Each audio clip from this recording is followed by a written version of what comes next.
সকলে বলেন এবং আমিও বলি যে মানুষ যেমন সঙ্গে মেলামেশা করেন সেরকমই তার স্বভাব হয়ে যায়।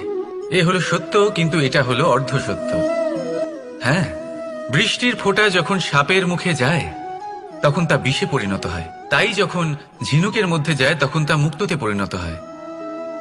কিন্তু কোনো ব্যক্তির স্বভাব এ হলো অত্যন্ত গুরুত্বপূর্ণ। কোনো এক ফুলের কথা ভাবুন, সেই ফুলের সাথে জড়িত সেই কাঁটাগুলোর কথা ভাবুন। সহস্র বছর ধরে সেই কাঁটা ফুলের সাথেই লেগে রয়েছে, কিন্তু আজও সেই বিধেই যায়, সেই যন্ত্রণাই দেয়, সুবাস ছড়ায় না। কেন? কারণ বিধে যাওয়া কাঁটার স্বভাব হয়। এটা বুঝে নিন। সর্বপ্রথম নিজের মনের ভাবকে বদলাতে শিখুন, তারপরই আপনার সঙ্গের প্রভাব পাল্টাতে পারে। আর যদি আপনি এরকম করেন তাহলে আপনার